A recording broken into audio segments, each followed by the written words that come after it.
Julie Morgan stared at the pile of cardboard boxes stacked against her apartment wall. 3 weeks after the divorce was finalized, and she still hadn't unpacked. The small 2-bedroom rental in Denver wasn't home yet, just a place she and her 9-year-old daughter Emma slept. Julie ran her hand through her short brown hair, cut impulsively after signing the papers, and sighed. 34 years old, and starting over wasn't part of her plan. Emma sat cross-legged on the couch, headphones on, completely absorbed in her tablet. The girl had barely spoken since they'd moved out of the family home in Boulder. Not that Julie blamed her.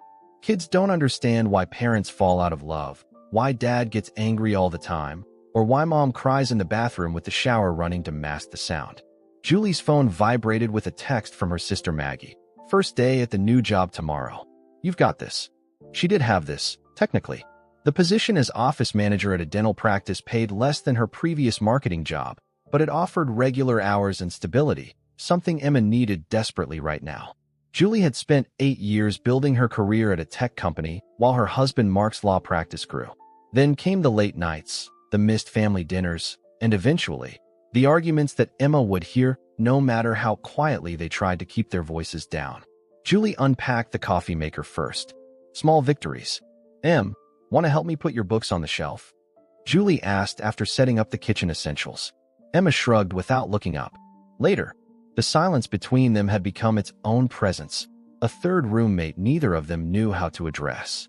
Julie remembered how Emma used to chatter endlessly about school, friends, and the elaborate stories she invented. Now, getting more than one-word answers felt like a rare achievement. That night, after Emma finally fell asleep, Julie sat on their tiny balcony with a glass of wine. The city lights sparkled below, thousands of lives happening all at once. She wondered how many of those glowing windows sheltered someone else rebuilding their life piece by piece. The thought was both comforting and terrifying. Her phone rang. "Mark." "Hey," she answered, keeping her voice neutral. "Just checking that Emma's ready for school tomorrow," he said. His tone was stiff, professional, the same voice he used with clients when things weren't going well. "She's all registered. I got her supplies last weekend." "Good." A pause. "Julie, don't," she interrupted. "Let's just focus on Emma." After hanging up, Julie rested her head against the cool glass of the sliding door. They'd been college sweethearts who grew into different people. No dramatic betrayal, no single moment she could point to as the breaking point. Just the slow drift that happens when two people stop seeing each other clearly. Morning came too quickly. Julie dressed carefully in her new business casual outfit, then gently woke Emma. "First day for both of us," Julie said, trying to sound cheerful as she braided Emma's dark hair. "Nervous?" Emma nodded slightly. "Progress." An actual response. "Me too," Julie admitted. "But I heard they have a great playground. And Mrs. Winters seems nice from the email she sent." "Will Dad pick me up today?" Emma asked quietly. "Not today, sweetie. He'll get you on Friday for the weekend." The custody arrangement was still new, the schedule unfamiliar. They walked together to Lincoln Elementary, joining the stream of parents and children heading toward the brick building. Emma's grip on Julie's hand tightened as they approached the entrance. "You'll make friends," Julie said, kneeling to eye level. "Just be yourself." Emma looked unconvinced. "What if they don't like me?"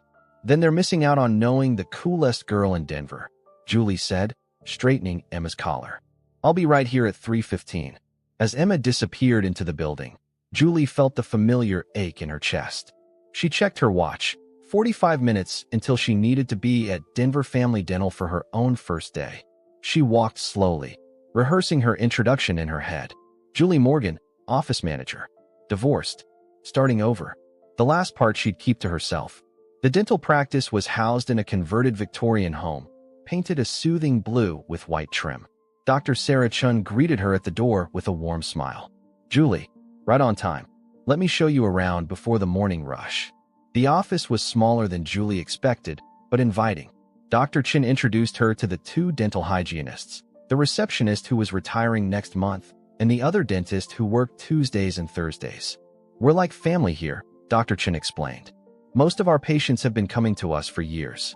Family. The word felt both familiar and foreign. Julie's own parents lived in Florida now, too far for regular visits. Her sister Maggie was in Seattle with her husband and new baby.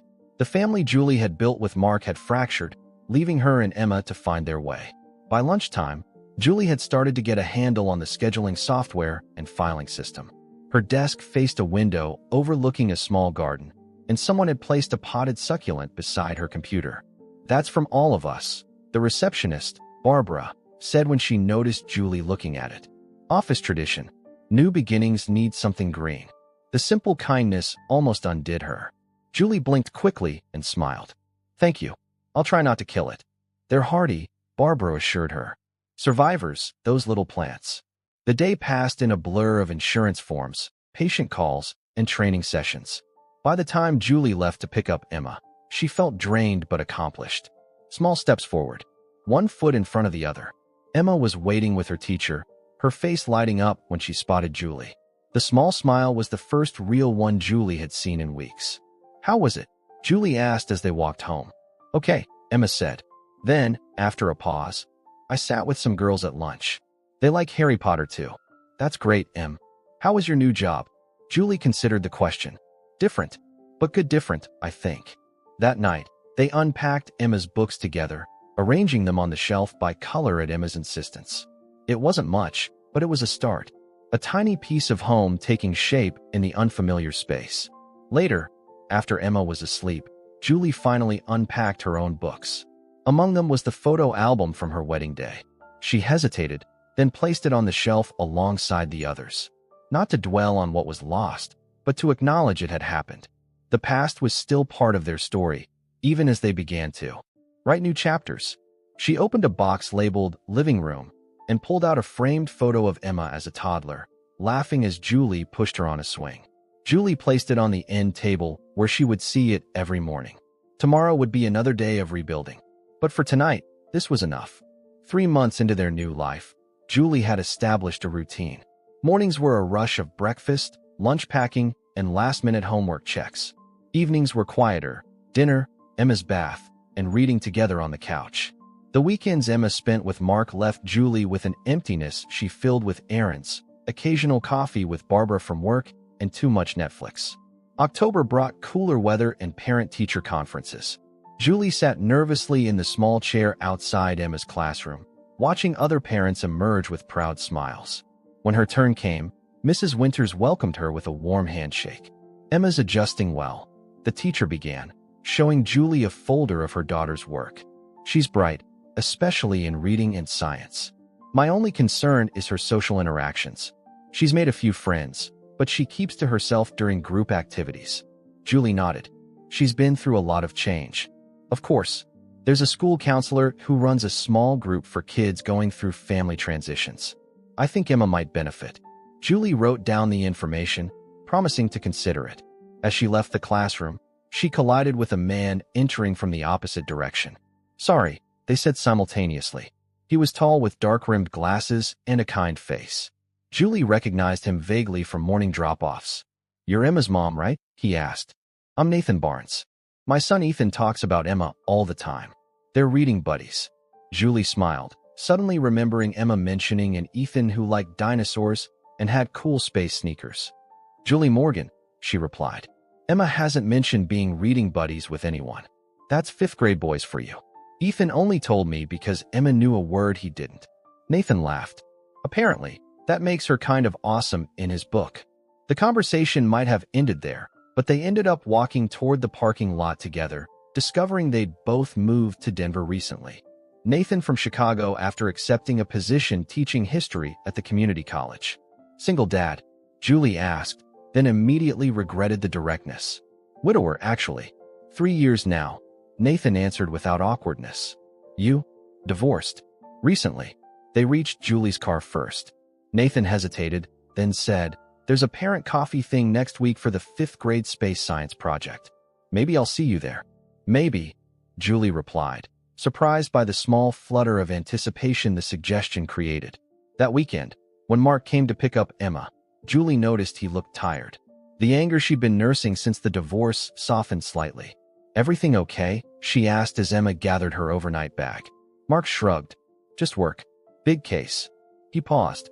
"How's she doing at school?" "Good. Making friends. Teacher says she's doing well academically." An awkward silence stretched between them. "And you?" Mark finally asked. "The dental office working out?" "It's fine. Different pace. I like the people." Mark nodded. The conversation felt stilted, formal, nothing like the easy flow they'd once shared. Before he left with Emma, he handed Julie an envelope. "What's this?" "I got a bonus. Thought you could use it for Emma's winter clothes or whatever she needs." The gesture caught Julie off guard. "You don't have to. I want to." Mark interrupted. "I know the move and job change have been hard financially." Julie accepted the envelope with a quiet, "Thank you." It was the most civil exchange they'd had in months. After they left, Julie sat in the quiet apartment feeling strangely unsettled. The routine she'd built felt suddenly fragile, like a house of cards that could collapse with one wrong move. She called Maggie. "I don't know who I am anymore," Julie admitted after recounting the parent-teacher conference and run-in with Nathan. "Mom? Ex-wife? Office manager? I used to know where I was headed." "You're still all those things," Maggie replied. "Plus sister, daughter, friend. You're just reshuffling which ones come first. Emma has to be first. She's still struggling." "That doesn't mean you disappear, Jules." The parent coffee for the space science project was held in the school library. Julie almost didn't go, but Emma had been excited about building a model of Jupiter, and Julie wanted to show support. She spotted Nathan immediately, talking animatedly with another parent. He waved her over. "Julie, glad you made it. This is David Chun, our resident NASA enthusiast who's volunteered to help with the models." David smiled. "My wife's the dentist. I just play with rockets on weekends." "Dr. Chun is your wife?" Julie asked, surprised. "I work for her." Small world. Sarah mentioned hiring someone new. "She's been thrilled with you, by the way." The conversation flowed easily after that. Nathan and David included Julie in their discussion of the project timeline, and other parents joined their circle. For the first time since moving, Julie felt connected to something larger than just her and Emma. When the coffee ended, Nathan walked Julie to her car again. "Ethan's been asking if Emma could come over sometime. Maybe for homework and dinner? I make a mean spaghetti." The invitation caught Julie off guard. "I'd have to check with Emma first." "Of course. No pressure. It's just," Nathan adjusted his glasses. "It's been good for Ethan to have a friend who understands loss, even if it's different kinds." Julie nodded, understanding what he meant. "I'll talk to Emma." That evening, Julie broached the subject carefully. "Remember Ethan, your reading buddy? His dad invited us for dinner sometime." Emma looked up from her homework. "Ethan's cool. He doesn't talk too much, and he shares his colored pencils." "High praise indeed," Julie laughed. "So you'd be okay with dinner at their house?" Emma considered this. "Will Dad be mad?" The question caught Julie by surprise. "Why would Dad be mad?" Emma shrugged, suddenly interested in her eraser. "I heard him tell Grandma he doesn't want you to find someone new because then I might like them better." Julie's heart sank. She sat beside Emma on the couch. "Honey, this isn't about me finding someone new. It's about making friends, for both of us. And you could never like someone better than your dad. He loves you so much. But you don't love him anymore," Emma said quietly. "It's complicated, Em. But not loving Dad the way I used to doesn't change that. He's your father. Nothing changes that." Emma nodded, seemingly satisfied for now. "Can Ethan's dad really cook?" Julie smiled, relieved by the change of subject. "We'll find out, I guess." The dinner was scheduled for the following Friday. Julie found herself unusually nervous, changing her outfit twice before settling on jeans and a soft blue sweater. Emma watched her with curious eyes. "You look pretty, Mom." "Thanks, sweetie." "Ready to go?" Nathan and Ethan lived in a modest house not far from the school. Ethan greeted them enthusiastically, immediately pulling Emma to see his collection of rocks and fossils. Nathan welcomed Julie with a warm smile. "Fair warning, I promised spaghetti, but Ethan lobbied for tacos, so we're having both." "Ambitious," Julie laughed. "Go big or go home," Nathan shrugged, leading her to the kitchen. "Can I get you something to drink? Water, soda, wine?" "Water's fine for now, thanks." The kitchen was chaotic but welcoming.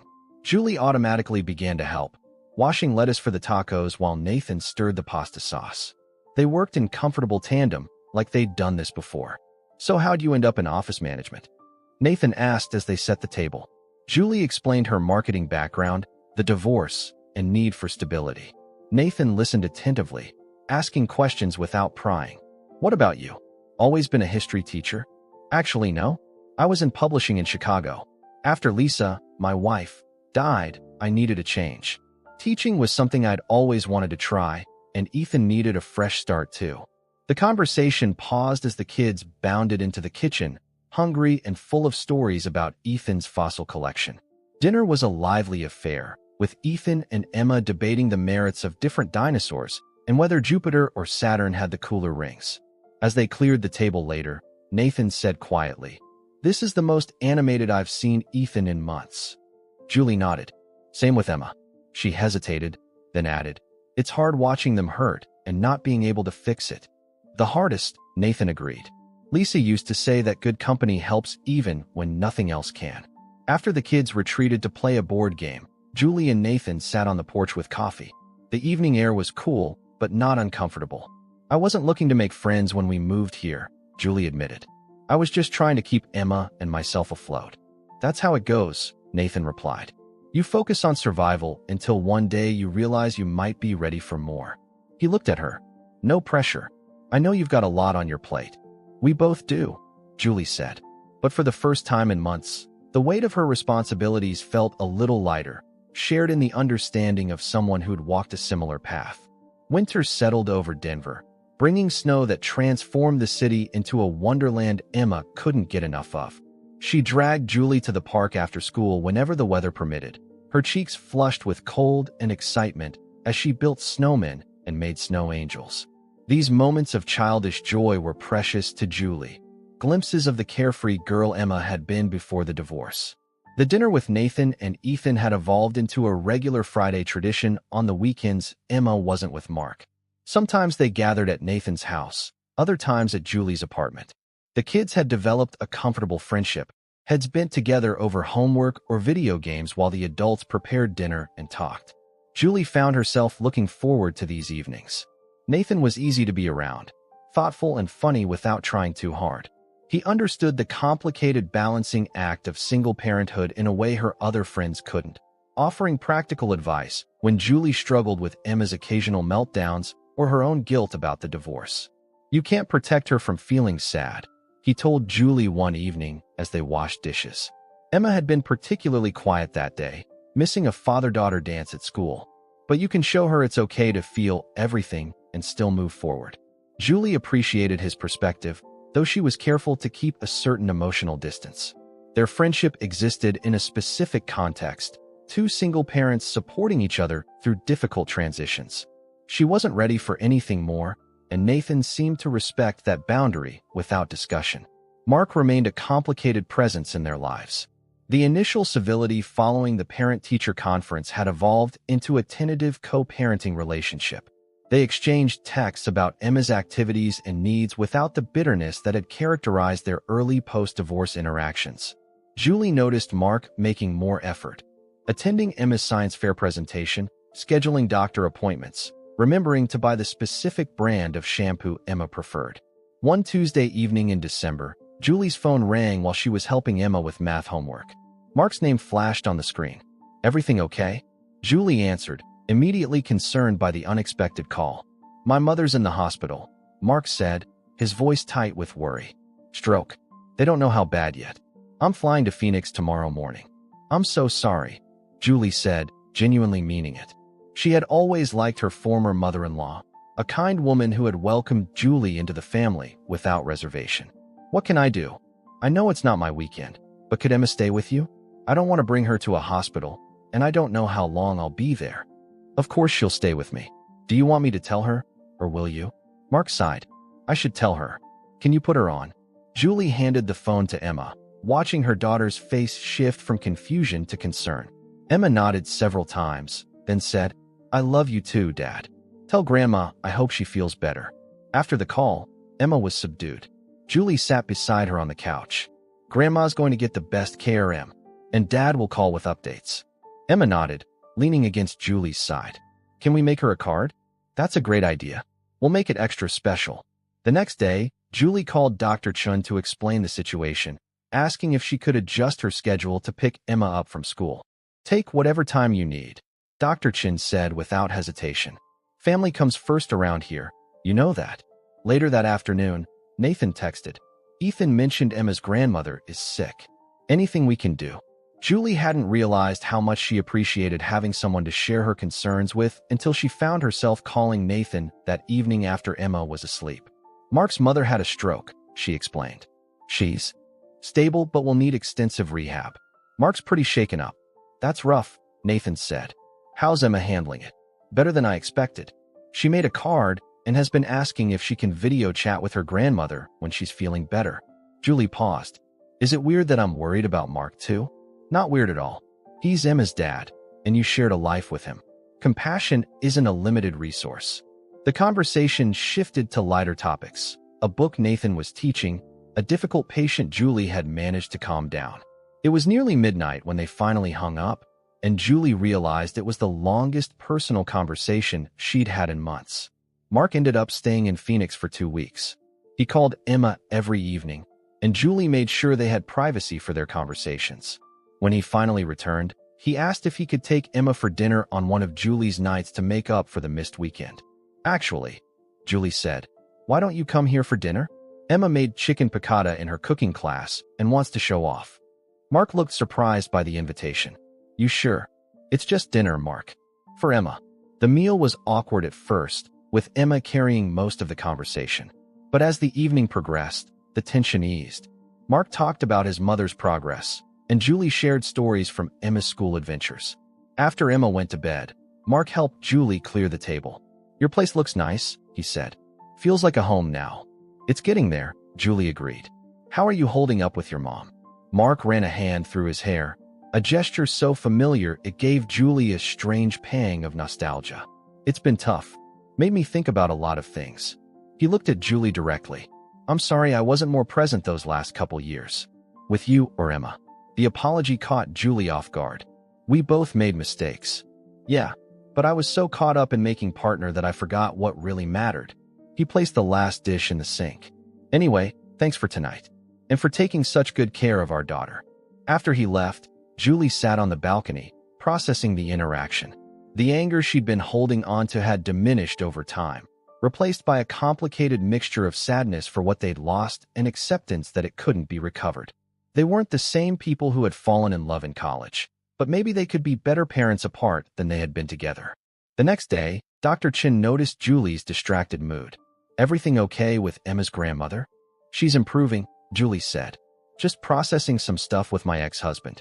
Dr. Chin nodded knowingly. The past has a way of showing up when we least expect it. She patted Julie's shoulder. By the way, I've been meaning to ask. David mentioned you've been spending time with Nathan Barnes. Julie felt herself blushing. Just as friends. Our kids get along well. Nathan's a good man, Dr. Chin said simply. He's been through a lot. We both have, Julie replied.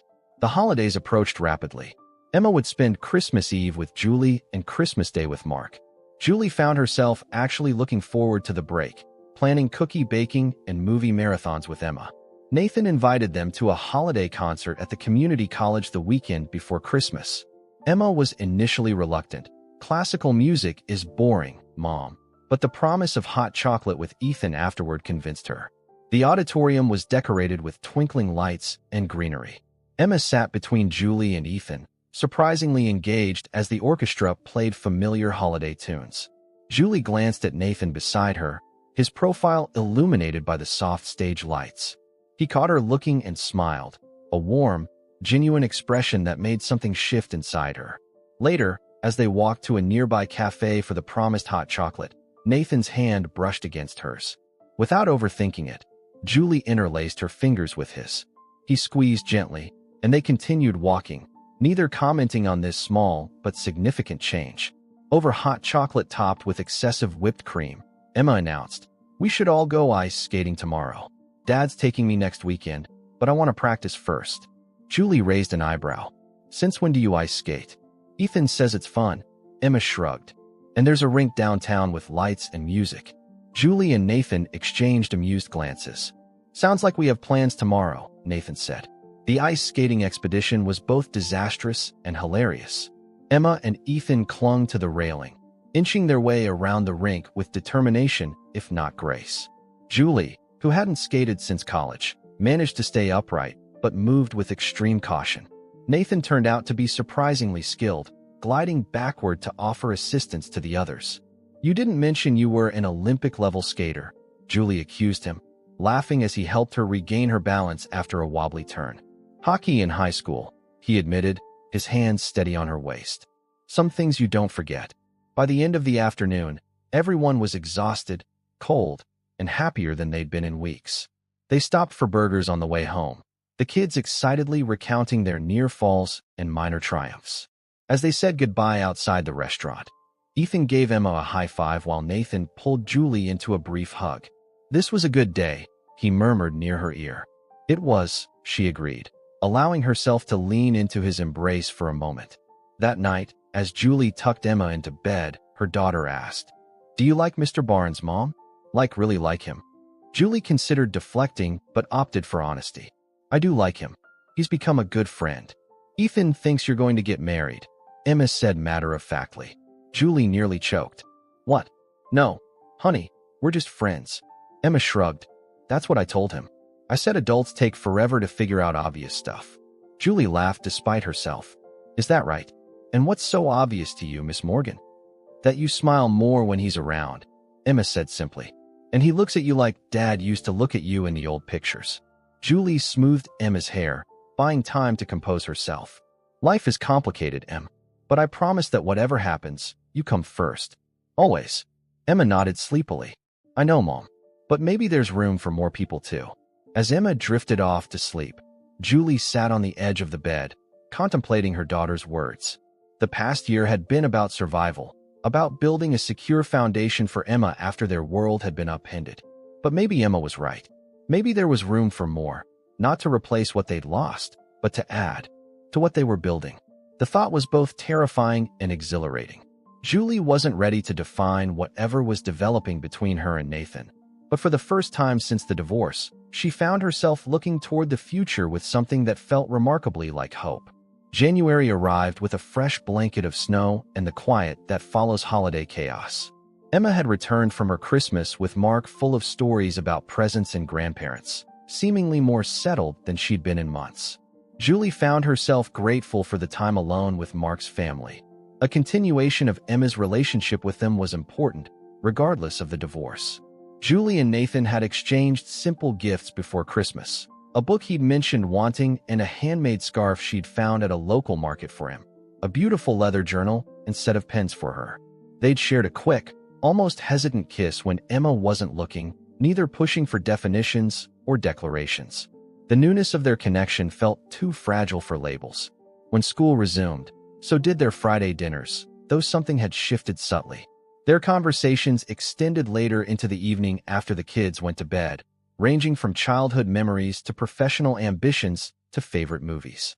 Julie found herself laughing more than she had in years, the weight of her divorce lifting incrementally with each shared evening. "I have a conference in Chicago next month," Nathan mentioned one Friday as they cleaned up after dinner. 3 days. "Would be nice to have adult company if you could get away." The invitation hung in the air between them. Julie's immediate instinct was caution. A weekend away together was a significant step. "I'd need to figure out Emma's schedule," she said, buying time. Nathan nodded, understanding her hesitation. "Just think about it. No pressure." Later that week, Julie raised the possibility with Mark during their weekly co-parenting call. "A weekend in Chicago?" Mark repeated, his tone carefully neutral. "With the history teacher?" "Nathan," Julie corrected. "It's just a thought. I wouldn't go if it disrupted Emma's routine." There was a pause before Mark said, "It's my weekend with her anyway. We'll be fine." "You're sure?" "I don't want." "Julie," Mark interrupted, his voice softening. "You don't need my permission to date someone." The directness of his statement caught her off guard. "I'm not sure that's what this is. Isn't it?" Mark asked. When Julie didn't immediately respond, he added, "Emma talks about him and his son. She seems to like them." "She does," Julie admitted. "I just don't want to complicate things for her." "Or for yourself," Mark observed. After a moment, he said, "Go to Chicago. Emma and I will have a great weekend, and you deserve some time that isn't about being a mom or an office manager." Julie found herself unexpectedly emotional after the call. Mark's support was something she hadn't anticipated, and it stirred complicated feelings, gratitude mixed with a strange nostalgia for the man he used to be, the one who had encouraged her dreams before ambition and resentment had changed them both. When she told Nathan she'd go to Chicago, his face lit up with a smile that made her heart skip. They began planning. He'd attend conference sessions during the day while she explored the city. Then they'd meet for dinners and perhaps a show. Emma took the news of Julie's trip with surprising enthusiasm. "Can you bring me back something from the aquarium? Ethan says it's awesome." "Of course," Julie promised, relieved by her daughter's easy acceptance. "And you'll call me every night before bed, okay?" "Mom." Emma sighed with the infinite patience of a 9-year-old dealing with an overprotective parent. "It's just 3 days. And Dad said we're going bowling and to the Science Museum." The week before the Chicago trip, a snowstorm hit Denver, causing power outages across the city. Julie was at work when Emma's school called. They were closing early due to heating issues. Mark was in court all day, unreachable, and Julie was stuck at the office with a waiting room full of patients. In a moment of desperation, she called Nathan. "Of course I can get her," he said without hesitation. "I'll pick up both kids and take them to my place. Come over whenever you finish work." When Julie arrived at Nathan's house that evening, she found Emma and Ethan building an elaborate fort in the living room, complete with fairy lights and pillows from every room in the house. "They've been engineering this masterpiece for hours," Nathan explained, leading Julie to the kitchen where he was making hot chocolate. "They have very strong opinions about structural integrity." Julie watched him move comfortably around his kitchen, struck by the ease with which he'd stepped in to help. "Thank you for today," she said quietly. "I don't know what I would have done." Nathan handed her a mug. "That's what?" He paused, seeming to reconsider his words. "That's what we do for each other now, right?" There was a question in his eyes that Julie wasn't quite ready to answer. Instead, she leaned forward and kissed him gently, a silent acknowledgement of something growing between them. The weekend in Chicago arrived with nervous anticipation. Julie hadn't traveled without Emma since the divorce, and she checked her phone constantly during the flight, half expecting emergency calls despite knowing Emma was safe with Mark. Nathan met her at the airport, looking different somehow in his hometown, more confident, more himself. He'd booked them separate rooms at a hotel near the conference center, another unspoken understanding of her need for space and time. The first day, Julie wandered through the Art Institute while Nathan attended panels, losing herself in color and composition in a way she hadn't done since college. They met for dinner at a small Italian restaurant, where conversation flowed easily over pasta and wine. "I've missed this city," Nathan admitted, looking out at the lights along Michigan Avenue. "But I don't think I could live here again. Too many memories." Julie understood. "Does it ever get easier?" "The grief, I mean." Nathan considered the question carefully. "It changes shape, gets less sharp around the edges. But Lisa's always there." He looked at Julie directly. "That doesn't mean there isn't room for new joy, though." The honesty of his answer touched her deeply. Julie found herself sharing things she rarely discussed. Her fears about failing Emma, the lingering shame of her marriage ending, the career ambitions she'd set aside. "Why did you really take the dental office job?" Nathan asked as they walked back to the hotel. "You obviously have skills for something, with more growth potential." Julie hadn't fully articulated this, even to herself. "Safety, I guess. After everything fell apart with Mark, I needed something solid, predictable, something that wouldn't consume me the way my marketing career did. And now," Nathan's question was gentle but probing, "now I'm starting to remember there are parts of me that aren't just Emma's mom or Mark's ex-wife." She smiled at him. "That's partly your doing, you know." The weekend passed too quickly. A jazz club on the second night, a leisurely breakfast before their flights on the final day. They didn't define what was happening between them, but Julie returned to Denver feeling more herself than she had in years. Mark brought Emma home Sunday evening, their daughter chattering about the weekend's adventures. To Julie's surprise, Mark accepted her invitation to come in for coffee. "How was Chicago?" he asked after Emma went to organize her school backpack. "Good," Julie replied. "Different. I'd forgotten what it's like to be in a big city." Mark nodded. "You seem happy." The observation was simple but accurate. "I think I'm getting there," Julie admitted. "Good," Mark said, and she could tell he meant it. "That's all I ever wanted for you, you know, even when I was too caught up in my own stuff to show it." As he left, Mark hesitated at the door. "Julie, I've been meaning to tell you. I'm seeing someone. Nothing serious yet, but I wanted you to hear it from me before Emma mentions it." The news landed differently than Julie might have expected a few months ago. "I appreciate that. I hope it works out well." After he left, Julie sat with Emma on the couch, looking through photos from the Science Museum. There was a time when the thought of Mark moving on would have felt like another failure, another rejection. Now it just felt like life continuing its forward motion for all of them. "Did you have fun with Dad?" Julie asked, noticing Emma's contented expression. "Yeah, he's not as grumpy anymore," Emma observed with a child's blunt honesty. "And he didn't check his phone during dinner once." Julie smiled, recognizing the significance of this change. "That's great, Em.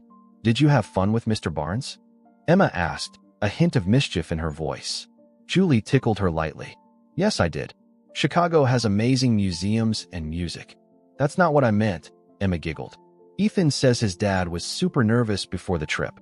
He changed his shirt 3 times before going to the airport." The image made Julie laugh. "Well, I changed my outfit twice, so we're even." Later, after Emma was asleep, Julie called Nathan. When he answered, she said simply, "I'm glad we went to Chicago." "Me too," he replied, his voice warm. "Though next time, maybe we bring the kids. Emma would love the aquarium, and Ethan's been begging to go back to the Science Museum." Next time.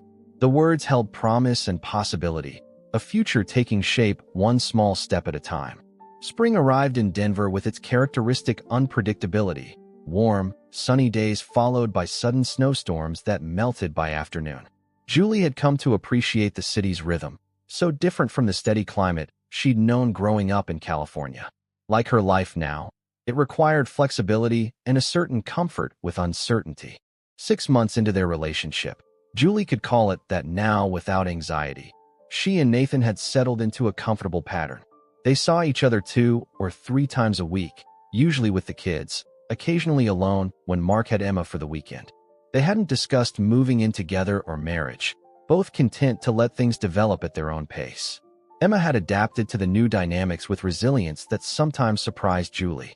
She moved between her parents' homes with increasing ease, having established routines and spaces in both places.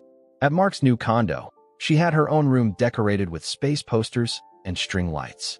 At Julie's apartment, she'd recently asked to repaint her room from the initial pale yellow to a more grown-up blue. "You're getting good at this," Dr. Chun commented one afternoon when Julie mentioned juggling a schedule change with Mark to accommodate Emma's newly added soccer practice. "Co-parenting doesn't come naturally to most people." "Trust me, it wasn't always this smooth," Julie replied, remembering the tension-filled exchanges of the early days.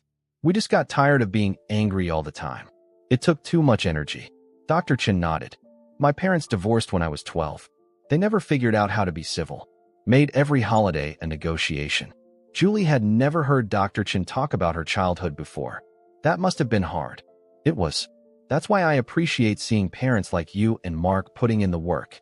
She smiled. "And I'm glad things are going well with Nathan. David says he's never seen his friend so happy." The comment warmed Julie, though she still felt protective of the relationship, careful not to invite too many opinions or expectations. That weekend, Nathan and Ethan came over for a movie night. The kids sprawled on the living room floor with pillows and popcorn, while Julie and Nathan took the couch, his arm comfortably around her shoulders. It felt natural, domestic in a way that no longer frightened her. After the movie, when the kids had retreated to Emma's room to continue their ongoing Lego project, Nathan turned to Julie.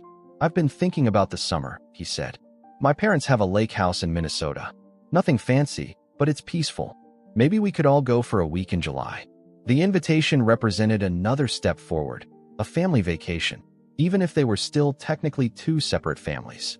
"I need to talk to Mark about the schedule," Julie said. "But I'd like that." "Of course," Nathan agreed easily. "Just an idea." Later that night, after Nathan and Ethan had gone home, Emma asked, "If we go to the lake house, will Dad be sad?" Julie sat on the edge of Emma's bed. "Why do you think he'd be sad?" Emma shrugged, fiddling with the edge of her blanket. "Because it's like we're becoming a different family." The observation was perceptive and slightly unsettling. "We are building something new with Nathan and Ethan," Julie acknowledged. "But that doesn't change your family with Dad. You'll always be his daughter." "I know," Emma said, "but sometimes I feel bad having fun without him." Julie recognized the weight of responsibility Emma was carrying, the burden many children of divorce take on, feeling they must manage their parents' emotions. "Your dad wants you to be happy, Em." He doesn't expect you to have less fun because he's not there. Emma nodded, though she didn't look entirely convinced. Can I ask him if it's okay if we go to the lake house? Of course you can talk to him about it, Julie said. But remember, it's not your job to make sure everyone's feelings are okay. That's grown-up work. The conversation stayed with Julie, a reminder of the invisible emotional labor Emma was doing navigating between her divided world. The next day, she called Mark. Emma's worried about hurting your feelings if we go on vacation with Nathan and Ethan this summer, she explained after exchanging updates about Emma's school project. Mark was quiet for a moment. I'll talk to her. Make sure she knows it's fine. Thanks. Julie hesitated, then added, it's important to me that she doesn't feel caught in the middle, between any of us. Agreed, Mark said. Actually, I've been meaning to talk to you about something related. Lindsay, the woman I've been seeing, she has a son around Emma's age. They've met a few times, and I'm thinking of including him more when I have Emma. Julie felt a momentary twinge of something. Not jealousy exactly, but a recognition that Mark's life was evolving too, creating new constellations that would affect Emma. That seems reasonable. How does Emma feel about him? They get along well. He's into soccer too, so they have that in common. Then I think it's good, Julie said, finding she genuinely meant it. Emma should know it's okay for both of us to build new connections. After the call, Julie texted Nathan, let's plan for that lake house in July. The weeks that followed brought new negotiations and adjustments. Emma's soccer schedule intensified as her team prepared for a tournament. Julie found herself coordinating with both Mark and Nathan to ensure Emma made it to practices and games, the three adults sometimes sitting together on the sidelines in a tableau that would have seemed impossible months earlier. Mark brought Lindsay to one of the games, a slender woman with a warm smile and a quiet son who sat reading a book until Emma's team took the field. Julie felt a moment of awkwardness, then remembered her own initial nervousness introducing Nathan into their lives.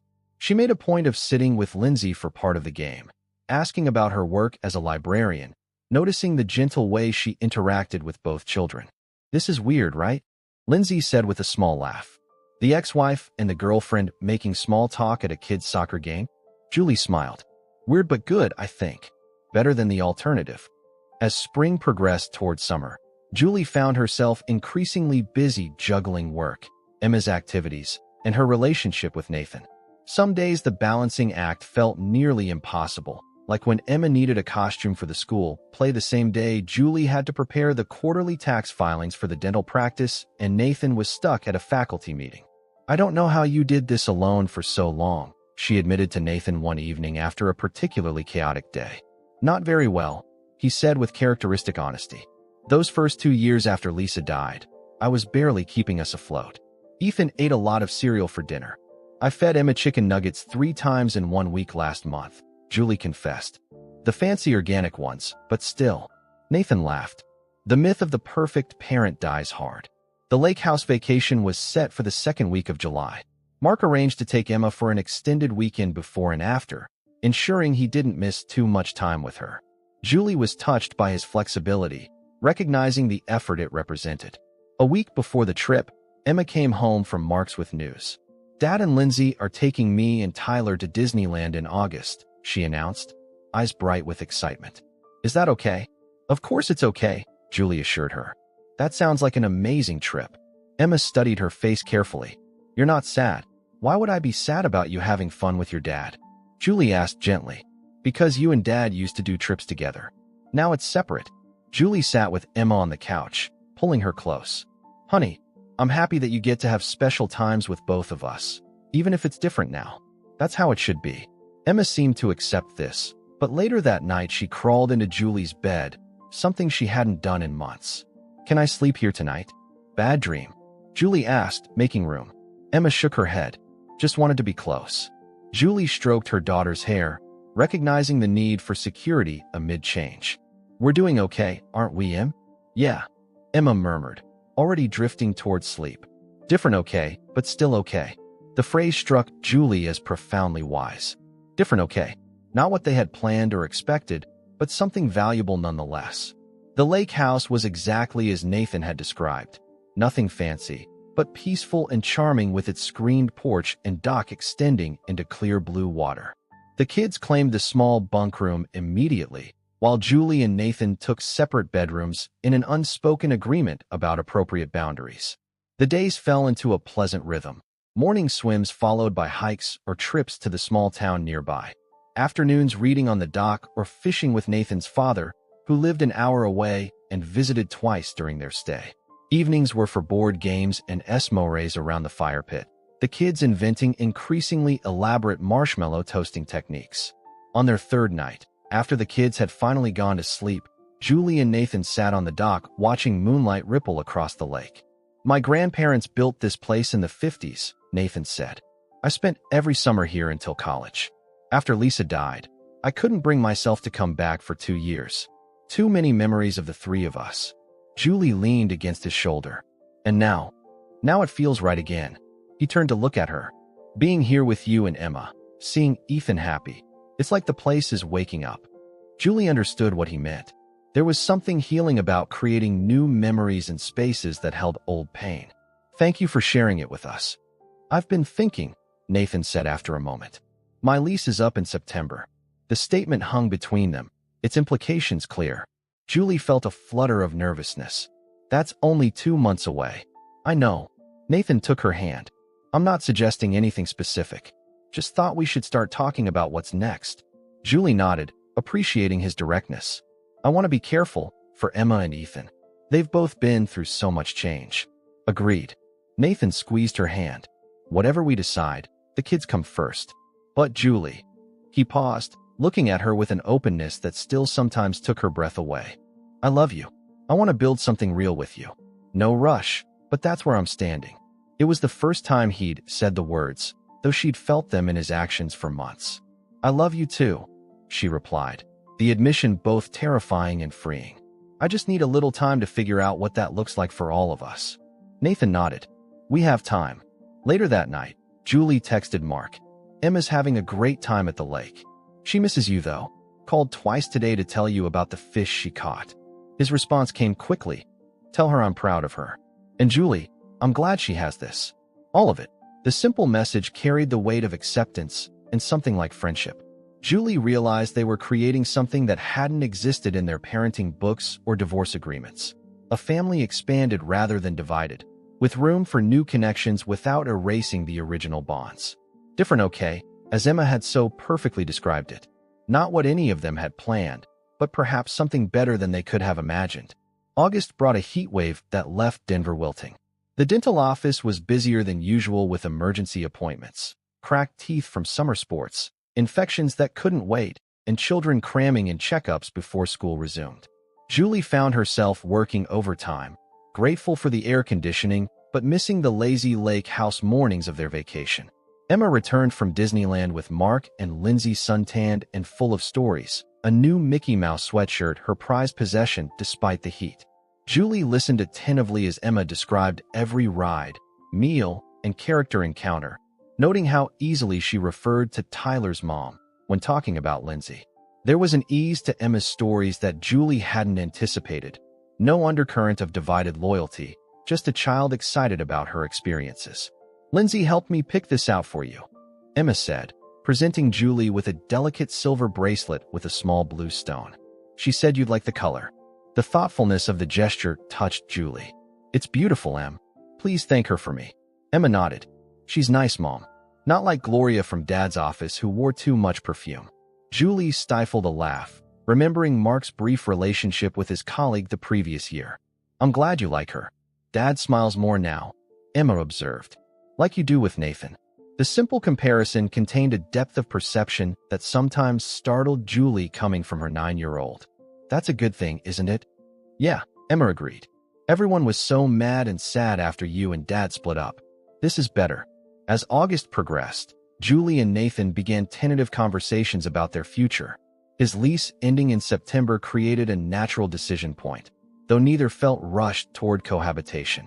"What if we look for houses in the same neighborhood?" Nathan suggested one evening as they sat on Julie's balcony. "Close enough for the kids to bike between, but still separate spaces?" The idea appealed to Julie, a middle step that acknowledged their commitment while maintaining boundaries the children might need. "I like that. Emma's school is important to her. so somewhere not too far from there would be ideal. They began casually looking at rental houses online, discussing neighborhoods and school districts. The planning felt both exciting and ordinary, the kind of practical partnership Julie had missed in the later years of her marriage. Then a single phone call changed everything. Julie was at work when Dr. Chin called her into the private office, unusual during the busy clinic day. "Mark's on the phone," she said, her expression concerned. "He says it's urgent." Julie's first thought was Emma, but her daughter was at soccer camp. "Mark? What's wrong?"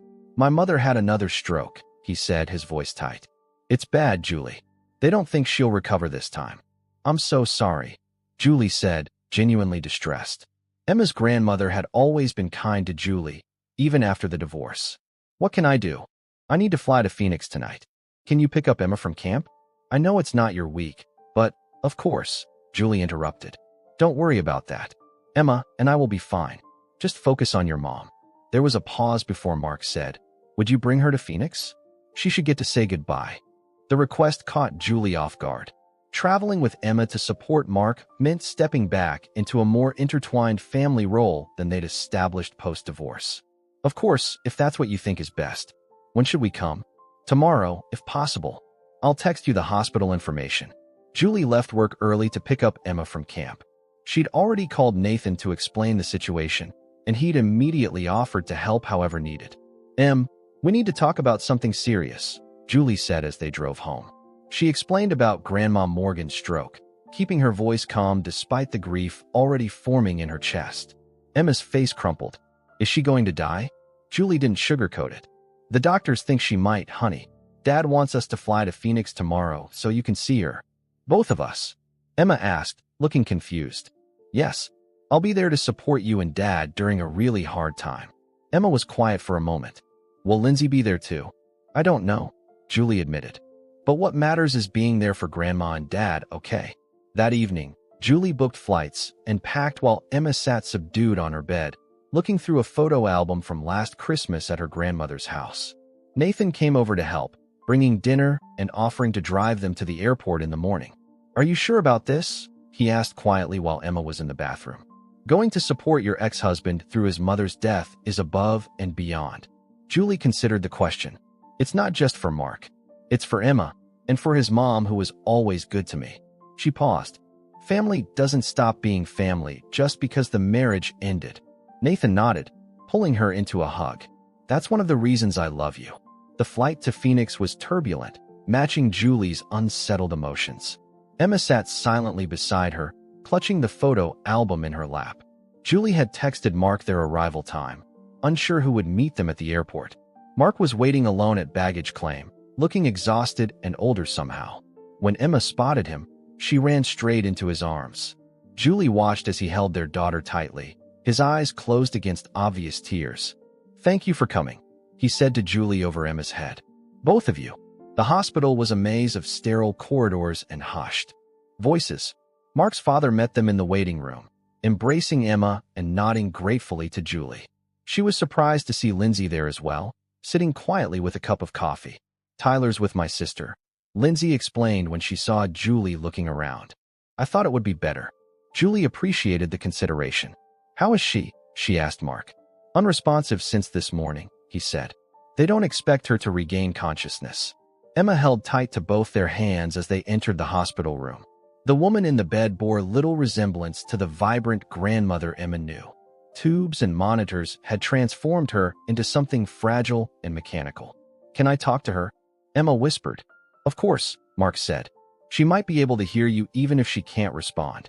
Julie stepped back, giving them privacy as Emma spoke softly to her grandmother, telling her about soccer camp and the lake house vacation. Mark stood on the other side of the bed, his hand resting gently on his mother's arm. The scene blurred as tears filled Julie's eyes, not just for the woman dying, but for all the complicated ways people remained connected even when other bonds were broken. They spent most of the day at the hospital. Julie slipped out occasionally to give Mark and his father space, finding herself sitting beside Lindsay in the waiting room. "This must be strange for you," Lindsay said during one such moment. "Being here for your ex-husband's mother." Julie shrugged. "Family is complicated." Lindsay nodded. "Mark told me you've been incredible through all of this." With Emma, with the divorce, with everything. We both made mistakes, Julie said.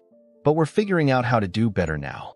That's more than most people manage, Lindsay observed. Mark's mother passed away shortly after midnight. Emma had fallen asleep in a waiting room chair, her head on Julie's lap. Mark came out of the room, his face drawn with grief, and simply nodded. Julie felt her own tears come then. For the kind woman who had welcomed her into the family 20 years earlier, for Mark's loss, for Emma's. The next few days passed in a blur of funeral arrangements and family gatherings. Julie stayed at the same hotel as Mark and Lindsay but kept her distance during family events, conscious of not inserting herself where she didn't belong. Emma moved between the adults with increasing comfort, seeking Julie when she needed quiet comfort and staying close to Mark as he received condolences from friends and relatives. On their third night in Phoenix, after Emma had finally fallen asleep, Julie sat on the hotel balcony looking out at the desert landscape. A knock at the connecting door startled her. "It's just me," Mark said when she opened it. "Can we talk?" They sat across from each other at the small table on Julie's balcony. Mark looked exhausted but calmer than he had since they arrived. "I need to thank you," he began, "for dropping everything to bring Emma here, for staying, for making this easier somehow." "Of course," Julie said simply. "Your mom was important to Emma, to both of us." Mark nodded, then said something unexpected. "I've been thinking about moving back to Denver." "What?" "I thought the Chicago firm was your dream job." "It was," he admitted. "But this," he gestured vaguely, encompassing the events of the past days, "has put things in perspective. I want to be closer to Emma, to be a real part of her daily life, not just weekend dad." Julie took a moment to process this. Mark moving back would change the careful balance they'd established. What about Lindsay? She's considering it too. Her library system has locations in Denver, and Tyler would actually be at the same school as Emma. He looked at Julie directly. "I wanted to talk to you first, though. I won't do it if you think it would be too disruptive for Emma." The thoughtfulness of this approach, so different from the Mark who had once made unilateral decisions, touched Julie deeply. "I think Emma would love having you closer," she said honestly. "As long as we keep communicating like we are now, it could be really good for her." Mark looked relieved. "And you and Nathan? Would it complicate things?" Julie considered this. "We're figuring things out still. His lease is ending next month, and we've been talking about next steps." "Moving in together?" Mark asked, his tone neutral. "Maybe. We're finding places near each other." Julie hesitated, then added, "I want to be careful. For Emma's sake." Mark nodded. "She talks about him and Ethan a lot. Seems pretty attached already." "She is," Julie agreed. "But you're her dad. That doesn't change." "I know." Mark stood, looking more at peace than when he'd arrived. "Thank you, Julie, for everything." After he left, Julie called Nathan, needing to hear his voice. She explained Mark's potential move back to Denver. "How do you feel about that?" Nathan asked after a moment. "Honestly, I think it could be good for Emma," Julie said. "And maybe for all of us. Mark's different since his mom got sick, more present, more thoughtful. And us?" Nathan asked quietly. "Does this change your thinking about September?" Julie considered the question carefully. The past few days had clarified something for her. That family could be redefined, expanded, reconfigured in ways she hadn't imagined possible. "Actually, yes," she said. "I think I'm ready to take the next step, whatever that looks like for us." They returned to Denver 2 days later, Emma subdued, but holding up well. Nathan and Ethan met them at the airport, Ethan presenting Emma with a carefully drawn sympathy card and her favorite candy. In the weeks that followed, life gradually resumed its rhythm. Emma started 4th grade. Mark began making arrangements to transfer back to his old firm in Denver, and Julie and Nathan started looking at houses in earnest, not just for him, but for both of them together. "Are you sure about this?" Nathan asked one evening as they toured a 4-bedroom home with a backyard big enough for a trampoline. "It's a big step." Julie watched Emma and Ethan measuring the bedroom they'd already decided to divide with a bookshelf, half for soccer trophies, half for science projects, they declared. "I'm sure," she said. "Not because it's easy or simple, but because it feels right. For all of us." The house they eventually found wasn't perfect. The kitchen needed updating and the yard was smaller than they'd hoped, but it had 4 bedrooms, a basement the kids immediately claimed as a game room, and most importantly, it was 6 blocks from the elementary school and 10 blocks from the house Mark and Lindsay were considering. Moving day came in early October, a crisp fall Saturday that brought together an unlikely moving crew: Nathan and Julie, Emma and Ethan, Mark and Lindsay with Tyler, and even Dr. Chun and her husband David, who arrived with lunch for everyone. They worked together in a chaotic but effective system. Nathan and Mark somehow finding common ground, discussing the best way to maneuver the couch through the narrow doorway. By evening, the essential rooms were set up, though boxes remained stacked in every corner. The adults collapsed in the living room with pizza, while the kids explored the backyard in the dusk. "Well," Mark said, raising his beer bottle, "here's to whatever we call this modern family experiment."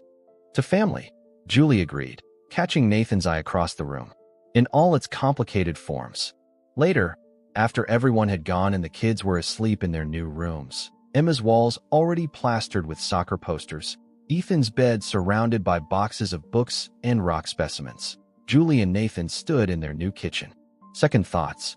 Nathan asked, wrapping his arms around her from behind.